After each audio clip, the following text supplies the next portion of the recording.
I want to just make reference to this because this is a question that's going to come up, and this is probably a question that some of us have, maybe some of our viewers have. The question would be then, you are adding work to salvation now. Because now they're going to tell you that baptism is a work. They're going to say baptism is a work, and Ephesians chapter 2 says that we don't work for our salvation. Ephesians chapter 2 was 8 of work, 8 and 9, so I think we need to chat about certain concepts about why Paul is writing in that kind of way to the Ephesians, why he's writing in the way that he says to the Romans, and then we can properly understand what is in there. I don't know. Yeah. I think we do have a bit of that, and I think it's important. I don't think time should limit us to get those concepts over the line, because I think that becomes very important, right? But before you even, I think by this time, before you even understand or want to understand, that, but baptism is a work.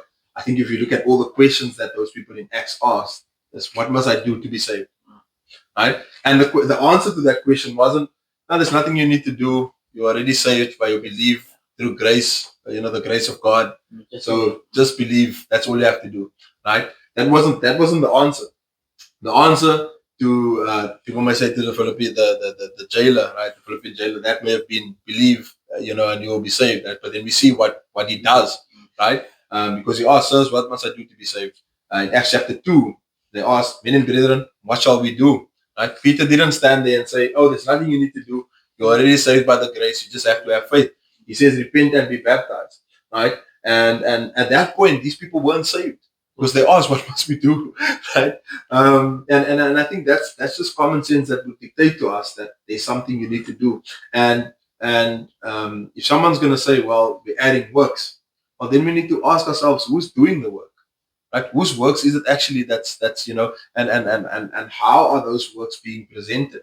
Because some people might say, well, faith is not a work of your own. God gives you that faith. I mean, really now, if we're really going to get into all of that, because now it's like you're the one you must believe to be saved. That's something that you do. How much faith is then required for you to be saved, right? That saying of well, baptism is a work of God. Well, then we need to go to Colossians chapter 2 to understand who does the work in baptism, what operation takes place there. What is the spiritual meaning behind that? When we understand obedience, I think it becomes easier to also understand some of these concepts because, if we go to Old Testament examples, like the walls of Jericho, right? The walls of Jericho were never just going to fall because of belief. They had to actually do something. Yeah. We come to the New Testament, the leper that had to be cleansed was told to go and dip himself 7 times in the Jordan. If he just stood there and believed the fact that, what was said, I don't think anything would have happened.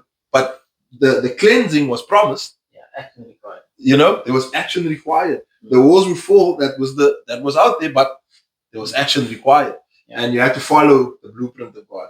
There was something that had to be done. I think it comes back down to that faith and works, right? And James will speak about that as well. So, if I can go, right? So, I see the time.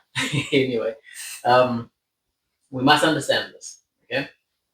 As you read Ephesians, and then as you read Romans, and I think I'm going to add some context for both of these, right? So, and Galatians as well. When these letters were into the church, what was happening? The problem was this, right? Okay, let me maybe take it further back. Before Christendom, there was Judaism, right? So before the new covenant, we spoke about dispensation. Before the new one, there was an old one, right? Old covenant. If you wanted to attain salvation, you had to become a Jew. This is old covenant, right? In order to become a Jew, so if you were not born as a Jew, you would become a proselyte. That meant you had to do all of these Jewish things to now become a Jew, right? And then for males, that means circumcision, and I don't know what other things, right? So when you read through Galatians and you read through Romans, you understand what was happening was the Jewish Christians, those coming from Judaism, the Gentile Christians, they wanted them to first be Jews and then become a Christian. So you first have to do the Jewish things. That's why the conversation is there about circumcised and uncircumcised Galatians, right? So you first have to do Jewish things to now become a Christian. That's what they wanted at the time. So when Paul writes, Paul's addressing the problem and he's saying, guys, look, you can't first become a Jew, or you shouldn't even worry about first becoming a Jew. All you have to do. So that's why he's is playing off the works, because Judaism was a religion of works. You have to do a lot of stuff, right? And even that they were messing up, because they were saying like on the Sabbath you can't work, so they were kind of cheating the system. So they were like, I think one of the things that they would do was you can't walk a certain distance away from your shoes, so they would attach the shoes to the donkey, so that you can like it was all about cheating the system, but that wasn't the point. And Paul writes to say it's not about the works. So when works is now being discussed, you must understand that that's where they're coming from, right? Then Romans, when Romans is written, okay, so now some of the context, right?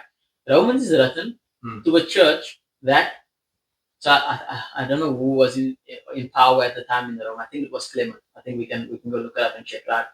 But what he did was, because of the disputing among the Christians, he banned all of the Jews that were in Rome. So all of them had to leave. So for like 40 years, they were not allowed there. Now they come back, right? So just imagine, all the Jews leave, Gentile church. Everything about this church is Gentile. Now the Jews come back and they see this and they're like, "Ooh, look at this. This does not look like what we expected to look like."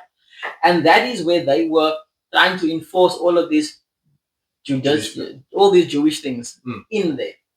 So when Paul writes to the Roman church, he's trying to combat the fact that you guys are trying to bring all of these law things back. And that's why he speaks the way that he speaks. Yeah. Right? So we must understand that context when we're going to talk about works. Because what is works? Are you going to exclude every physical thing that I can do and say that? But we won't exclude faith, though, because I can do that, and that's okay. Yeah. So just understand that context that it's coming from.